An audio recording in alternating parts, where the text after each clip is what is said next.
డబ్బు, అనారోగ్యం, ఉద్యోగం, వ్యాపారం, అప్పులతో బాధపడుతున్నారా? మీకోసమే లాంచ్ యువర్ ఫ్యూచర్ ప్రోగ్రామ్. నమస్తే, నేను జీవి సత్యనారాయణ. ఈరోజు ఈ ఎపిసోడ్లో సీనియర్ సిటిజన్లు ఎవరైతే సీనియర్ సిటిజన్లు ఉన్నారో 60 ఏళ్ళు పైబడిన వారిని అందరినీ కూడా సీనియర్ సిటిజన్లు అంటారు.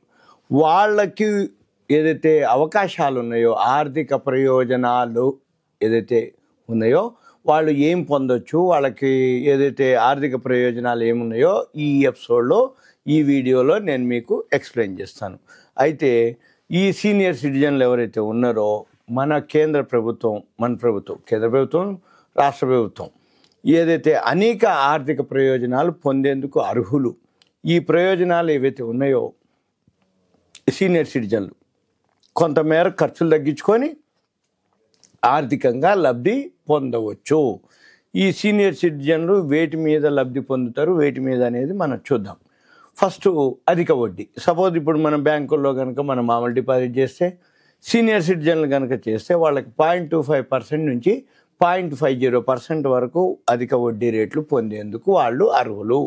ఈ 0.25% దేనికి అంటే వాళ్ళ టైం ఫ్రేమ్ అనుకోండి, వేసేటటువంటి అమౌంట్ అనుకోండి, అంటే 3 నెలల, 6 నెలల, సంవత్సరం, 2 ఏళ్ళు అనే దాన్ని బట్టి, వాళ్ళ ఏజ్ని బట్టి, సీనియర్ సిటిజన్ అబోవ్ 60, అబోవ్ 70 ఇట్లా ఏవైతే ఉండరో దాన్ని బట్టి వాళ్ళకి అధిక వడ్డీ రేటు ఉంటుంది అన్నమాట. ఇది మెరుగైన వాళ్ళ పొదుపు ఏదైతే సేవింగ్స్ ఉన్నాయో వాళ్ళ దాని మీద కొంచెం మెరుగైనటువంటి రాబడి వచ్చే అవకాశాలు ఉన్నాయి. ఇది సీనియర్ సిటిజన్కి ఫస్ట్ వర్డ్ అధిక వడ్డీ.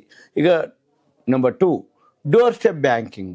ఈ ఆర్బీఐ మార్గదర్శకాల ప్రకారము సీనియర్ సిటిజన్లు కానీ, వికలాంగులు కానీ నగదు కానీ ఏదైతే తీసుకోదలుచుకున్నారో ఈ అంటే డోర్ స్టెప్ అంటే ఈ బ్యాంకులు కానీ ఇప్పుడు డిమాండ్ డ్రాఫ్ట్ కావాలి, లేకపోతే ఏదైనా మనకి పైసలు కావాలి, వికలాంగులు ఉన్నారనుకోండి సీనియర్ సిటిజన్లు, వాళ్ళకి ఈ అందించడానికి బ్యాంకులు బాధ్యత వహించాలి.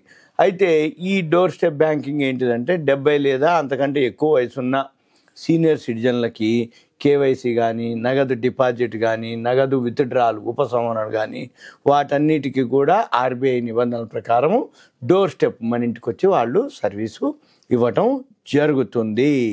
ఇక నెక్స్ట్ పన్ను ప్రయోజనాలు. ఈ పన్ను ప్రయోజనాలు ఏంటంటే ఇప్పుడు సీనియర్ సిటిజన్లు ఏదైతే ట్యాక్స్ ఉందో వాళ్ళు మినహాయింపు ఇవ్వడం జరుగుతుంది. తక్కువ పన్ను రేట్లతోటి సహా వివిధ పన్ను ప్రయోజనాలకి వాళ్ళు అర్హులు ఉంటారు. ఈ బ్యాంకు డిపాజిట్లపై 50,000 వరకు పన్ను మినహాయింపు, వైద్య బిల్లులు, ఆరోగ్య బీమా ప్రీమియంలు, నిర్దిష్ట పథకాల్లో ఏదైతే ఇన్వెస్ట్మెంట్ చేస్తామో వాటి యొక్క పెట్టుబడి వంటి ఖర్చులపై ఈ ట్యాక్స్ డిడక్షన్స్ క్లెయిమ్ చేసుకునే అవకాశాలు ఉన్నాయి. ఏది పన్ను ప్రయోజనాలు. థర్డ్ ఇక 4th వన్ సేవింగ్స్ స్కీమ్. ఈ సీనియర్ సిటిజన్ స్కీమ్ కింద 8.2% వడ్డీ ఉందన్నమాట. ప్రధానమంత్రి వయా వందన యోజన దానిలో అయితే 7.4% వడ్డీతో ప్రత్యేకమైనటువంటి పథకాలు కూడా అందుబాటులో మనకి ఉండటం జరిగింది. అయితే ఇవన్నీ కూడా సెంట్రల్ గవర్నమెంట్, కేంద్ర ప్రభుత్వ హామీతో ఉండేటటువంటి పథకాలు కాబట్టి గ్యారంటీ ఉంటుంది, వడ్డీ కూడా మనకి ఎక్స్ట్రా వస్తుంది. ఇది సేవింగ్స్ స్కీముకి సంబంధించినటువంటి బెనిఫిట్స్. ఇక నెక్స్ట్ ఆరోగ్య బీమా.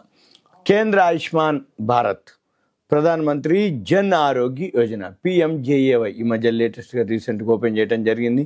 ఆయుష్మాన్ భారత్ ప్రధాన్ మంత్రి జన్ ఆరోగ్య యోజన, ఈ పథకం కింద, ఈ స్కీమ్ కింద ఈ ఆరోగ్య బీమా పథకాన్ని ప్రవేశపెట్టడం జరిగింది. 70 ఏళ్ళు పైబడిన వాళ్ళకి సీనియర్ సిటిజన్లు అందరికీ కూడా ఈ PMJAY పోర్టల్లో పేర్లు నమోదించేసుకుంటే 5 లక్షల వరకు ఆరోగ్య బీమాని పొందవచ్చు.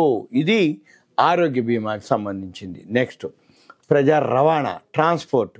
ఇది ఆల్రెడీ ఎక్కువ రాష్ట్రాలు, అనేక రాష్ట్ర రోడ్ రవాణా సంస్థలు ఈ సీనియర్ సిటిజన్లకి ప్రయాణ టికెట్లపై జర్నీ మీద రాయితీలు అందించడం జరుగుతుంది. రవాణా ఛార్జీల్లో ఈ రాయితీలు 25% నుంచి 50% వరకు ఉన్నాయన్నమాట. అంటే కొన్ని స్టేట్లు 20% ఉంటే కొన్ని స్టేట్లు 50%. ఇప్పుడు ఆంధ్రప్రదేశ్ గవర్నమెంట్ అయితే 25% సీనియర్ సిటిజన్ మనం పాన్ కార్డు ఆధార్ కార్డు చూపిస్తే మనకి ఆ రాయితీ ఇవ్వటం జరుగుతుంది టికెట్లో. అయితే వీటికి కొన్ని సీట్లు కూడా ఉన్నాయి. ఏది సీనియర్ సిటిజన్ సీట్లు కూడా రిజర్వ్ చేసి ఉంటాయి. అంటే మనం ఒకవేళ ఆ బస్సు ఎక్కితే ఆ సీటు మనకే ఉంటుంది, ప్లస్ డిస్కౌంట్ రాయితీలు కూడా ప్రజా రవాణాలో మనకు అవకాశాలు. ఇవన్నీ సీనియర్ సిటిజన్.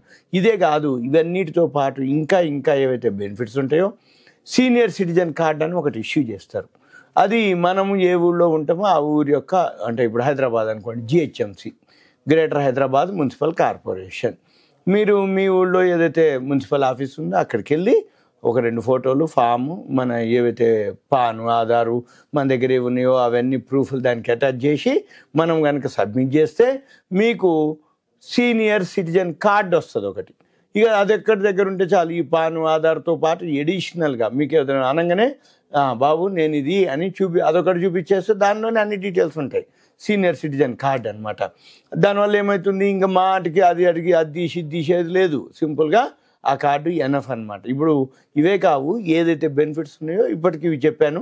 మళ్ళీ ఇంకో వీడియోలో ఇంకేమన్నా సీనియర్ సిటిజన్కి ఇవి కాకుండా ఇంకేమన్నా ఉంటే మళ్ళీ నేను ఇంకో వీడియోలో మీకు అప్డేట్ చేయడం జరుగుతుంది. ఇది సింపుల్గా మీకు ఒక అవగాహన, ఇన్ఫర్మేషన్ మాత్రమే. సుమన్ టీవీ ప్రేక్షకులకు ధన్యవాదాలు. Thank you. సెలవు.